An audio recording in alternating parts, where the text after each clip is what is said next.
in a kingdom of power and pride, where one man's word could seal a destiny and one woman's silence could doom a nation. A quiet story began to unfold. It started not with a crown, but with a girl. Her name was Hadassah, but in the Persian tongue they called her Esther. She was young, orphaned, hidden among exiles. Her parents were gone, but her cousin, Mordecai, raised her as his own, a man of wisdom who lived in the shadow of a foreign empire. No one looking at her then would have imagined a queen. No one could see what God was preparing. Far away in the royal citadel of Susa, King Xerxes ruled over 127 provinces, from India to Ethiopia. His throne was surrounded by marble pillars and golden walls that glimmered like sunlight on water. But beneath all the splendor, pride was brewing. One night the king called for his queen, Vashti, to appear before his nobles, a show of beauty for a banquet swollen with wine. But Vashti refused. In a world where a king's word was law, refusal was rebellion. Fury consumed him, and with a single command, Queen Vashti was banished, her crown stripped, her name erased from the halls of power. But a throne cannot stay empty for long, so the king's advisors devised a search. From every province of the empire, young women were brought to the palace, trained, adorned, and prepared for the king's eyes alone. Among them was Esther, taken from the home she knew, her heart trembling, her faith the only anchor she carried. Before she left, Mordecai grasped her hands. "Do not reveal your people," he said. "Do not tell them you are a Jew." And she promised. In the palace, Esther met Hegai, the keeper of the women, and from the first moment she found favor in his sight. While others demanded perfumes and jewels, Esther asked for nothing more than what was given her. Something about her, her grace, her humility, her quiet strength, set her apart. And Hegai, moved by something he could not name, gave her the best rooms, the finest preparations, and the kindest care. Every day Mordecai stood at the palace gate, his eyes searching the courtyards, hoping to glimpse the girl he had raised, to know that she was safe. When Esther's time came to meet the king, she carried no armor but faith. And when Xerxes saw her, something stirred deep within him, not merely attraction, but peace, a stillness he hadn't known. And that night the crown of Persia was placed upon Esther's head. Trumpets sounded through Susa. The orphan had become queen. But the God who raised her had not finished his work. One day, Mordecai overheard two guards whispering near the gate, plotting to kill the king. He sent word to Esther, and she told Xerxes in Mordecai's name. The plot was stopped. The act was recorded in the royal chronicles. But Mordecai was never rewarded. Not yet. Time passed, and a man named Haman rose in power, proud, ruthless, and hungry for reverence. The king elevated him above all the nobles, and wherever he went the people bowed. Everyone, except Mordecai. When Haman saw this, his pride turned to poison. Destroying one man would not be enough. He wanted to annihilate the entire people Mordecai belonged to, the Jews. So Haman went before the king and said, "There is a certain people scattered among your provinces. They keep to their own laws. It is not in your best interest to tolerate them."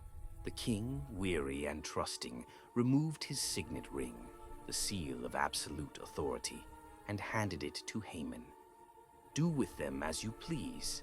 Letters were written and sent across the empire, decrees of death sealed with the king's ring. On the 13th day of the 12th month, all Jews, men, women, and children, were to be destroyed. When Mordecai read the decree, he tore his clothes in anguish and sat in the city square, weeping in ashes. His cries reached Esther through her servants. She sent him new clothes, but he refused them. Instead, he sent her a message. "Do not think that because you are in the palace, you will escape what is coming. If you remain silent, deliverance will come from another place, but you and your father's house will perish. And who knows, perhaps you were made queen for such a time as this." Those words echoed in Esther's heart. The law was clear. Anyone who approached the king without being called would be put to death unless the king extended his golden scepter. Even the queen was not above the law. But Esther's fear began to give way to something greater: faith. She sent word back, "Go, gather all the Jews in Susa. Fast for me, do not eat or drink for 3 days. I and my maids will do the same. Then I will go to the king, though it is against the law. And if I perish, I perish."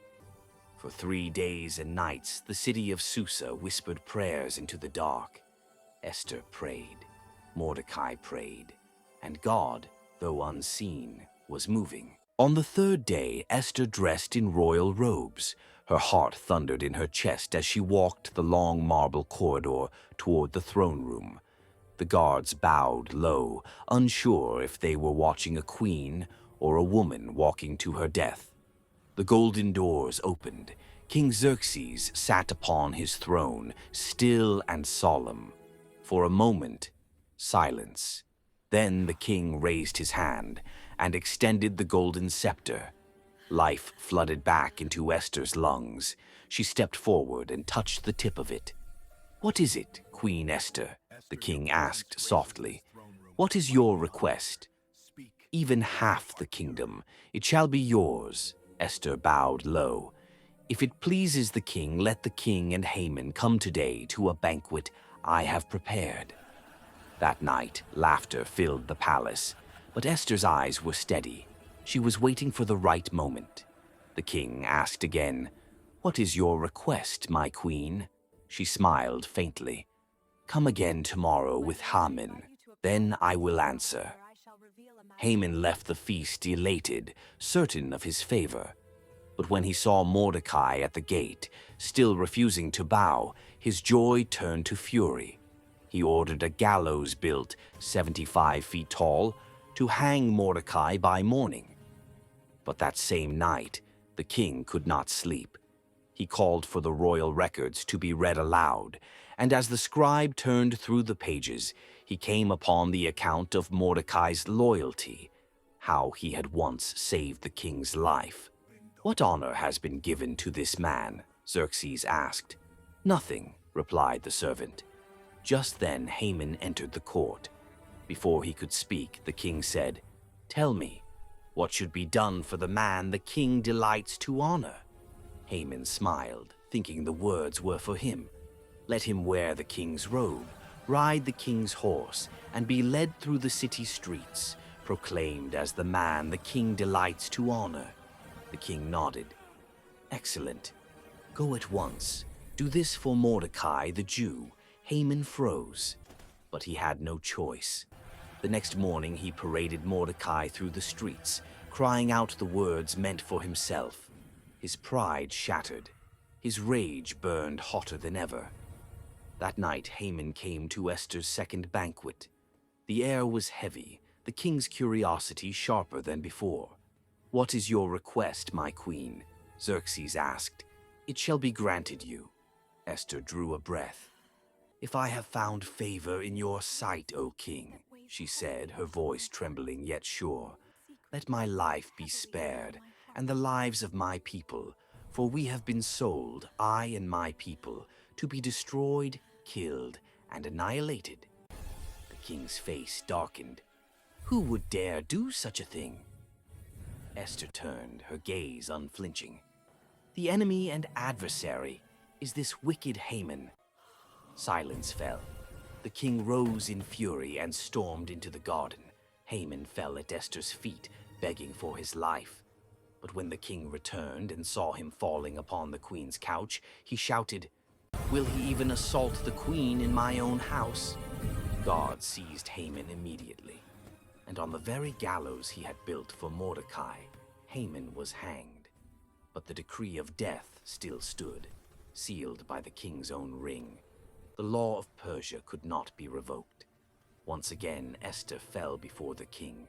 tears streaming down her face. "Please, my lord," she pleaded, "let another decree be written to save my people." And the king, moved by her courage and faith, handed his signet ring to Mordecai, the same ring once worn by Haman. "Write what you must," he said, "in the name of the king, and seal it with this ring." New letters were sent out, decrees that allowed the Jews to defend themselves on the day appointed for their destruction. And when that day came, the enemies of the Jews fell. Mordecai was honored, and the people of God were delivered. What was once a day of sorrow became a day of joy, a celebration called Purim, a reminder that even when God's name seems hidden, his hand is never still. Esther remained in the palace, beloved by the king. Mordecai rose to power, second only to Xerxes himself, and the exiled people, once forgotten, were now protected under the favor of God. Esther had no army, no wealth, no plan beyond obedience, but she had faith. Faith that the unseen God was still moving, even in a palace that did not know his name. Sometimes courage is not the roar of lions. It's a whisper in the dark that says, "I will stand, even if I stand alone." And the crown she wore was more than gold. It was the weight of calling, the symbol of surrender, the reminder that God can raise the lowly, silence the proud, and use the hidden to save a nation. For such a time as this, God placed Esther where she was, not for comfort, but for purpose. And through her, he showed the world, when faith stands firm and courage bows to God, even an orphan girl can change the course of history. Heroes of faith, their battle scars are their biggest honor. Heroes of